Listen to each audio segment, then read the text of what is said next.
श्रोता मित्र, यहाँ प्रस्तुत है महाभारत कथा की अनिरुद्ध, जो श्री कृष्ण का पौत्र था, रुक्मिणी का वंशज, जन्म, उद्देश्य, प्रेम, विवाह और उसकी जीवनगाथा और मायासुर की कथा का वर्णन है। जो महाभारत का वह भाग जो भावनात्मक भी है और रणनीति व प्रतिज्ञा से भरा हुआ भी, और श्री कृष्ण लीला भाग 117 की कहानी, जिसे एक भावपूर्ण, क्रमिक और संवादात्मक शैली में कहानी का वर्णन है। अगर आप चैनल में नए हो तो चैनल को सब्सक्राइब करके श्री कृष्ण लीला भाग 1 से लेकर भाग 116 तक की कहानी को जरूर सुनें। महाभारत और श्री कृष्ण की कथाओं के अनेक पहलू तो जग प्रसिद्ध हैं, लेकिन कुछ कथाएं ऐसी भी हैं जो समय के गर्भ में छिप गईं। ऐसी ही एक कथा है मायासुर और अनिरुद्ध की। इस कथा में एक और है अनिरुद्ध, श्री कृष्ण का पराक्रमी पौत्र, जो सत्य और धर्म के लिए खड़ा होता है, और दूसरी ओर है मायासुर, एक मायावी, राक्षसी प्रवृत्ति का असुर, जो भ्रम, मोह और छल से अधर्म की स्थापना चाहता है। अनिरुद्ध का वंश और जन्म। अनिरुद्ध का जन्म द्वारका में हुआ था। उनके पिता थे प्रद्युम्न, जो स्वयं श्रीकृष्ण और रुक्मिणी के पुत्र थे। प्रद्युम्न का जन्म भी चमत्कारिक था, क्योंकि जब वह बालक थे तो शंबरासुर ने उन्हें चुरा लिया था, परंतु वे अपनी पत्नी रति के अवतार मायावती की सहायता से वापस आए और शंबरासुर का वध किया।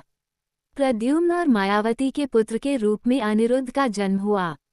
अनिरुद्ध का जन्म केवल एक राजकुमार के रूप में नहीं, बल्कि एक दिव्य उद्देश्य के लिए हुआ था। बानासुर जैसे अत्याचारी राक्षस का विनाश और उसके साथ एक नई पीढ़ी के धर्मराज्य की स्थापना। अनिरुद्ध का बाल्यकाल और शिक्षा। अनिरुद्ध का लालन पालन द्वारका में हुआ। वे अपने दादा श्रीकृष्ण और बलराम से राजनीति, धर्म और शास्त्रों की शिक्षा प्राप्त करते थे। उनका स्वभाव वीर, उदार और अत्यंत तेजस्वी था। उन्हें अस्त्र शस्त्र की शिक्षा सात्यकी और बलराम जैसे महान योद्धाओं से मिली। उन्हें विशेष रूप से सुदर्शन चक्र, गदा और धनुष चलाने में महारत प्राप्त थी। वे सदैव धर्म के मार्ग पर चलने वाले और अपने कुल की मर्यादा का पालन करने वाले योद्धा थे। उषा और अनिरुद्ध की प्रेम कथा। कथा की एक अत्यंत रोमांचक और रहस्यमयी धारा है अनिरुद्ध और उषा की प्रेम कथा। उषा बानासुर की पुत्री थी। बानासुर शिव भक्त और अत्यंत बलशाली राक्षस था, जिसने शिवजी से वरदान प्राप्त किया था कि उसकी रक्षा स्वयं महादेव करेंगे। एक रात उषा ने स्वप्न में एक सुंदर युवक को देखा और उसी से प्रेम कर बैठी। जब वह जागी तो उसकी सखी चित्रलेखा, जो मायावी शक्तियों से युक्त थी, ने उषा की व्यथा जानकर उसे आश्वासन दिया कि वह उस युवक का पता लगाएगी। चित्रलेखा ने योगबल से सारे राजकुमारों के चित्र बनाए, और जब उसने अनिरुद्ध का चित्र उषा को दिखाया तो उषा ने तुरंत पहचान लिया, यही है स्वप्न का वह दिव्य पुरुष। चित्रलेखा अपनी मायावी शक्ति से अनिरुद्ध को द्वारका से बानासुर की राजधानी शोणितपुर ले आई। शोणितपुर में अनिरुद्ध का अपहरण और बंदी। अनिरुद्ध और उषा का मिलन हुआ और वे प्रेम में रम गए। लेकिन कुछ दिनों बाद बानासुर को ये समाचार मिला कि उसकी पुत्री एक यदुवंशी राजकुमार से प्रेम करती है और गुप्त रूप से रह रही है। बानासुर क्रोधित हुआ और सेना के साथ जाकर अनिरुद्ध को बंदी बना लिया। अनिरुद्ध ने वीरता से युद्ध किया, लेकिन बानासुर की विशाल सेना और उसके मायावी अस्त्रों के सामने वे अकेले पड़ गए। अनिरुद्ध और उषा का विवाह। इसके पश्चात बानासुर ने पश्चाताप किया और स्वेच्छा से अपनी पुत्री उषा का विवाह अनिरुद्ध से करवा दिया। द्वारका में यह विवाह अत्यंत धूमधाम से संपन्न हुआ और अनिरुद्ध को एक योग्य पत्नी और द्वारका को एक साहसी युवराज प्राप्त हुआ। अनिरुद्ध का उद्देश्य और महत्व। अनिरुद्ध का जन्म केवल श्रीकृष्ण के वंश को आगे बढ़ाने के लिए नहीं हुआ था, बल्कि उनका उद्देश्य था अधर्म के विरुद्ध एक युवा योद्धा का संघर्ष दिखाना, प्रेम और मर्यादा को साथ लेकर चलने की प्रेरणा देना, और भविष्य में वज्रनाभ जैसे राक्षसों से युद्ध के लिए यदुवंश को तैयार करना। अनिरुद्ध श्री कृष्ण के उस वंश की कड़ी थे, जिनके माध्यम से धर्म युगों तक कायम रह सके। अब आते हैं मायासुर की कथा में। मायासुर कौन था? मायासुर एक अत्यंत शक्तिशाली दानव और राक्षसों का वास्तुशिल्पी था। उसे माया विद्या, मायावी युद्ध कला, जाल विद्या और अनेकानेक राक्षसी शस्त्रों का गहरा ज्ञान था। मायासुर को त्रेतायुग में ही वरदान मिला था कि कोई भी देवता उसे माया के भीतर प्रवेश करके पराजित नहीं कर सकता। मायासुर की शक्ति उसके जाल में थी। वह ऐसे नगर और महल बनाता था जिसमें फंसने के बाद कोई बाहर नहीं निकल सकता था। एक समय उसने पाताल में मयपुर नामक एक अद्भुत नगर बसाया था जिसे मायाजाल का दुर्ग कहा जाता था। मायासुर ने कालांतर में अनेक युद्ध लड़े और वह विशेष रूप से यदुवंश से द्वेष रखता था, क्योंकि श्रीकृष्ण ने उसके कई राक्षस मित्रों शाल्व, नरकासुर और दैत्यराज बाणासुर को पराजित किया था। मायासुर का द्वारका पर प्रहार का षड्यंत्र। श्रीकृष्ण जब द्वारका छोड़कर अपने उत्तरदायित्वों की ओर अग्रसर हुए और पांडवों की सहायता में लग गए, तब मायासुर ने देखा कि यदुवंश का नेतृत्व अब अनिरुद्ध जैसे युवाओं के हाथ में है। उसने सोचा कि यही समय है जब द्वारका को भ्रमजाल में बांधकर यदुवंश को समाप्त किया जा सकता है। मायासुर ने एक विशाल मायाजाल दुर्ग तैयार किया। वह न केवल भौतिक था, बल्कि मानसिक और आध्यात्मिक स्तर पर भी प्रभावित करता था। द्वारका के चारों ओर उसने ऐसे ऊर्जा चक्र बनाए कि लोग भ्रमित हो जाएं और आपस में युद्ध करने लगें। कुछ ही दिनों में द्वारका में अजीब घटनाएं शुरू हो गईं।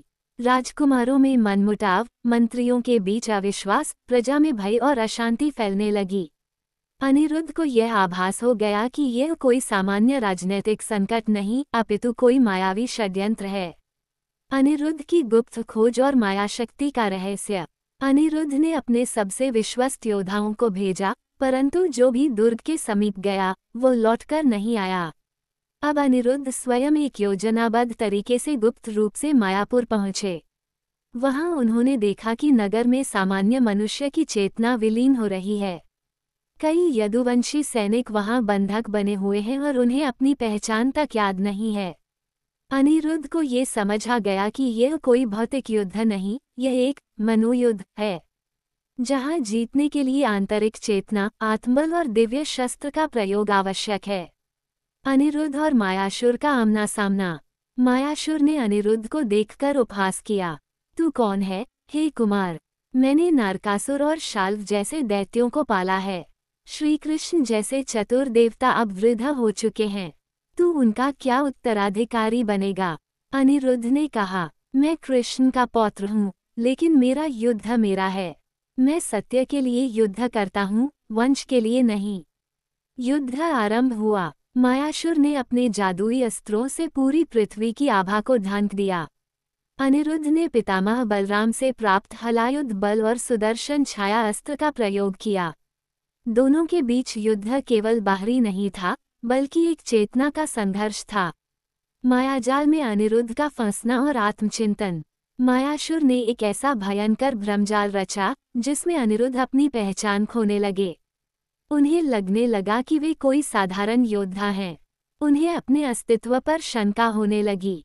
लेकिन तभी उन्हें अपने दादा श्रीकृष्ण की सीख याद आई। जब स्वयं का अस्तित्व डगमगाए, तब अपने कर्म को देखो। जब भ्रम बढ़े, तब ध्यान करो। जब अस्त्र व्यर्थ लगे, तब श्रद्धा उठाओ। अनिरुद्ध ध्यानस्थ हो गए और उन्होंने भीतर से एक दिव्य प्रकाश देखा। नारायण की शक्ति, जो उनके भीतर सदा विद्यमान थी। उन्होंने जागृत चक्र का आह्वान किया, एक दिव्य अस्त्र जो केवल आत्मजागरण के बाद कार्य करता था। मायासुर का वध। जागृत चक्र के प्रभाव से मायासुर का जाल टूटने लगा। वह चिल्लाने लगा, ये कैसे संभव है? मेरी माया को कोई नहीं तोड़ सकता। अनिरुद्ध ने कहा, माया उसी पर चलती है जो अपने भीतर झांक नहीं सकता, लेकिन जिसने स्वयं को पहचान लिया, उस पर माया का क्या प्रभाव? अनिरुद्ध ने अंततः मायासुर का वध कर दिया। उसके साथ उसका माया दुर्ग भी जलकर राख हो गया। बंधक लोग चेतना में लौट आए और द्वारका में शांति की लहर दौड़ गई। द्वारका में अनिरुद्ध का स्वागत और उपदेश। अनिरुद्ध जब वापस लौटे तो द्वारका में उत्सव हुआ। श्रीकृष्ण ने उन्हें गले लगाकर कहा, तू अब केवल मेरा पौत्र नहीं, तू स्वयं धर्म का एक स्तंभ बन गया है। अनिरुद्ध ने सभा में कहा, हमारा सबसे बड़ा शत्रु माया है।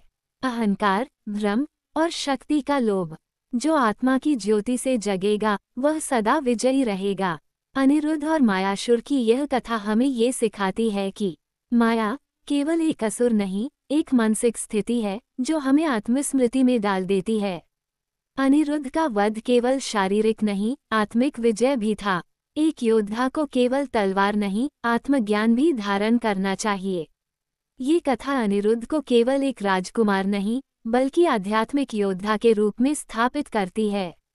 दोस्तों, श्री कृष्ण लीला भाग 117 की कहानी समाप्त हो गया है। अगर आप भाग 118 की कहानी को सुनना चाहते हैं तो हमारे चैनल के साथ बने रहें। जय श्री कृष्ण।